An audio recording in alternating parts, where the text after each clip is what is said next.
An online petition accuses the Lafayette Parish Council of appointing library board members based on political affiliation. The petition says the political agenda is to, quote, defund the library and ban books, end quote.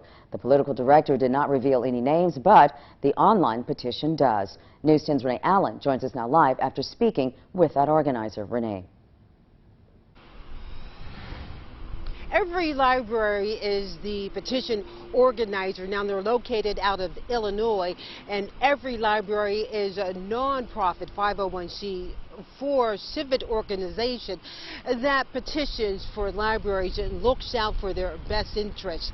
Now, according to the library's online description of the library board, that board is appointed by the Lafayette Parish Council. Now, the online petition is asking people to go online, submit the email to their parish council member about the appointees being appointed to this board.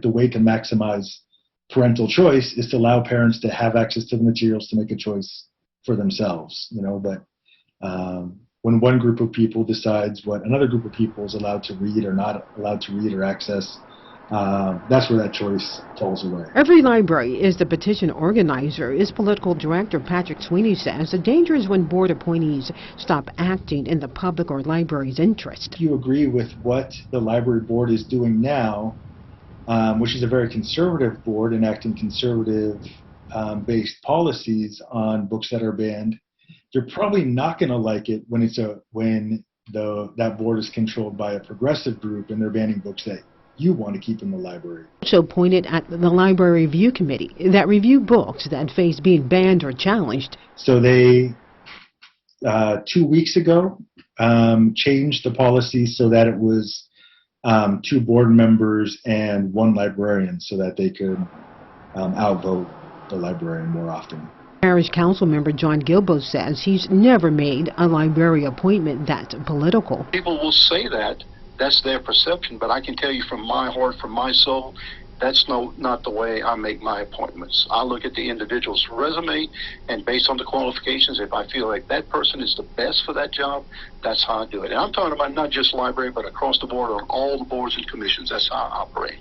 And I've nominated some that I thought was better, and my nominee didn't win, and that's okay. I accept the process. It's a democratic, but don't come back and say that it's political. Not with John Gilbo. I can tell you that.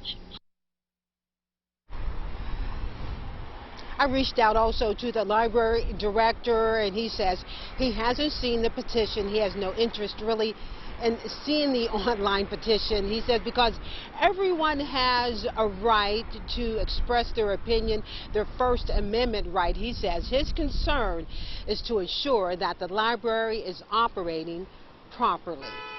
Renee Allen, KLFY News 10.